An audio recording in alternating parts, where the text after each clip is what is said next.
Ốc bươu đen hoặc là ốc lát, mình cứ ngâm theo cái cách này nè, nó nhảy lambada luôn. Đặc biệt là sẽ không còn một miếng nhớt nào cũng như là sình đất gì đi ra hết luôn. Mấy em nhảy lambada nhìn dễ thương quá chừng luôn. Việt Nguyễn mến chào cô chú, anh chị em và các bạn. Ốc bươu đen hoặc là ốc lát khi mình đi chợ mua về, đa phần là nó bị sình với đất rất là nhiều. Việc mình ngâm cái con ốc để cho nó loại bỏ hết sình và đất á, thì nó cũng có rất là nhiều cách.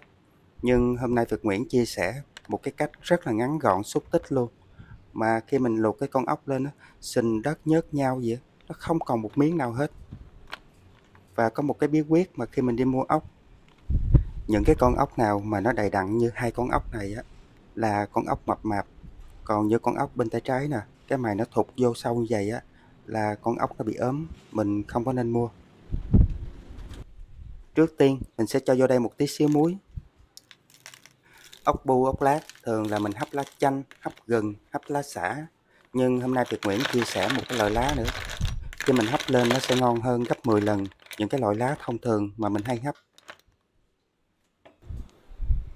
Để con ốc nó nhả sình đất cát cho nó nhanh chóng á, thì bây giờ mình sẽ sử dụng rượu trắng. Mình cho vô đây khoảng chừng 3 muỗng canh thôi. Khi mình cho rượu trắng vô ngâm ốc, con ốc nó nhả ra đất cát rất là nhanh chóng luôn.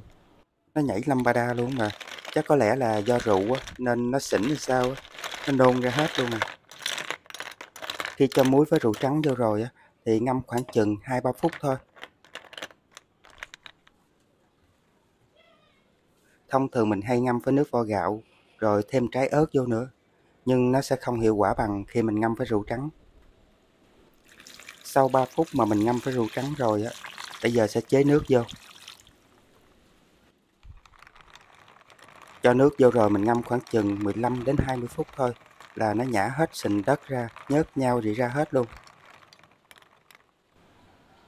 Mình ngâm ở trong nước tĩnh khoảng chừng 5-3 phút thôi là con ốc bắt đầu nó nhảy nè.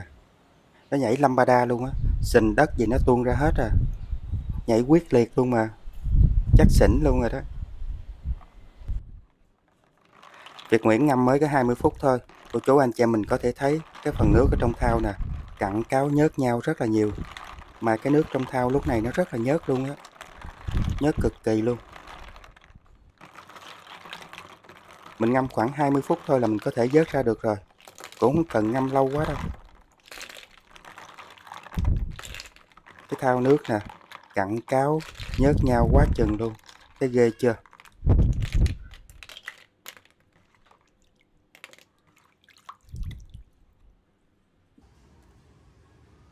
Như lúc đầu Việt Nguyễn có nói á, là mình hấp với cái loại lá này nó rất là thơm luôn. Cái chậu lá é, khi mình hấp với lá é thơm cực kỳ luôn, thơm hơn là mình hấp với sả nữa. Việt Nguyễn sử dụng khoảng chừng 3-4 nhánh của cái lá quế thôi. Bữa nào có thời gian, cô chú anh chị em mình thử hấp với lá é coi, cực kỳ thơm ngon luôn á. Cái lá é thì mình mới nhìn giống rau quế á, nhưng mà nó thơm hơn cái lá quế rất là nhiều.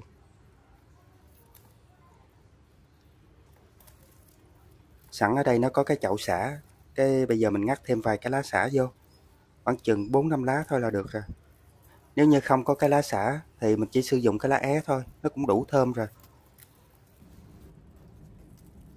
Lá sả với lá é bây giờ mình sẽ cắt khúc ra. Ốc bu hấp lá é, nghe nó có vẻ mới nha, nhưng mà cực kỳ là thơm ngon luôn. Nó sẽ kích thích vị giác của mình rất là nhiều. Lá sả với lá é thì mình lót ở bên dưới rồi. Bây giờ mình sẽ xếp ốc vô.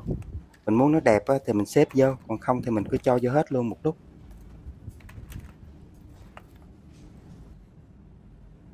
Để tăng thêm cái hương thơm cho cái món ốc thì Việt Nguyễn sẽ sử dụng thêm khoảng 1 muỗng canh nước mắm. Thay vì là mình cho muối vô thì mình đừng có cho muối vô, mình cho nước mắm vô. Rưới nước mắm cho nó đều lên hết mấy con ốc. Khi sau mình hấp lên xong con ốc nó cực kỳ là thơm luôn. Ốc mình luộc thì không cần cho nước vô. Mình cho nước vô lát nó lạc nó không có ngon. Việt Nguyễn cho lên bếp khỏi cần nước. Lát nữa nó sẽ ra rất là nhiều nước.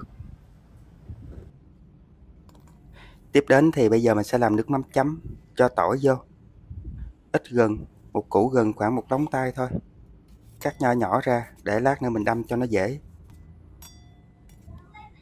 Anh chị em mình không thích gừng nhiều thì mình cho ít lại một tí nha. Tiếp đến là ớt sừng thì mình sử dụng một trái. Không thích cay thì mình sử dụng ít thôi. Nhưng mà Việt Nguyễn thấy cái ớt sừng này là nó không có cay, nó chỉ the the thôi. Để ớt tỏi khi đâm nó không bị văng thì bây giờ mình sẽ cho vô đây 2 muỗng canh đường.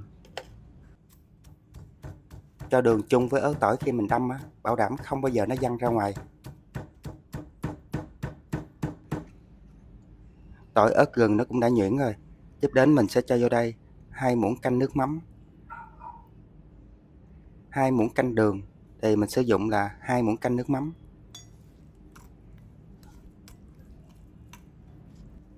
Tiếp đến là 1 muỗng giấm.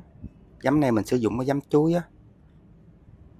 Nếu không có giấm chuối thì anh chị mình sử dụng chanh cũng được, hoặc là giấm gạo, giấm nào cũng được nha. Trộn lên rồi nêm nếm lại cho nó vừa ăn. Ốc mình luộc được 10 phút rồi. Khi mình thấy những cái mày ốc mà nó văng ra ngoài tức là con ốc nó đã chín. Ở đây Việt Nguyễn thấy nó chín rồi, bây giờ mình sẽ tắt bếp luôn. Thông thường mình luộc ốc bằng lá xả, lá chanh. Hôm nay mình luộc bằng cái lá é nè, cực kỳ là thơm ngon luôn. Bữa nào có thời gian, anh chị mình luộc ốc theo cái cách của Việt Nguyễn, cho thêm ít lá é vô, đứng gần thôi, cực kỳ là thơm luôn. Cái nước luộc thì rất là vừa ăn mà lại thơm nữa. Thay vì là mình cho tí xíu muối, mình thế vô cái nước mắm thì nó lại càng thơm hơn nữa. Cực kỳ là kích thích vị giác, ngon quá chừng.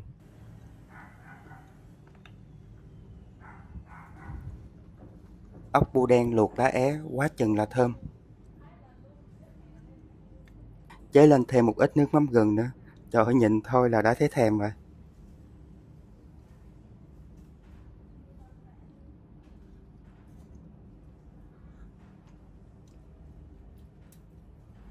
Nước mắm gừng thì rất là vừa ăn.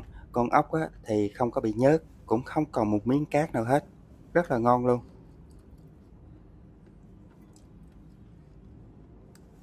Anh chị mình cứ áp dụng theo cái cách ngâm ốc của Việt Nguyễn nè. Bảo đảm luôn không còn miếng cát nào hết. Mà đặc biệt là con ốc không bao giờ bị nhớt.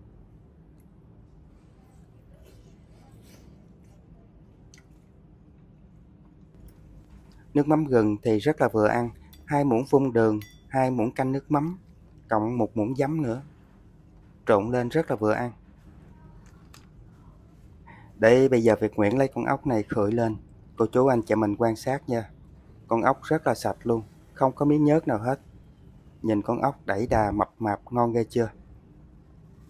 Và video hôm nay Việt Nguyễn chia sẻ đến đây cũng tạm kết thúc. Mến chúc tất cả các bạn và gia đình thật nhiều sức khỏe và bình an. Xin chào và hẹn gặp lại.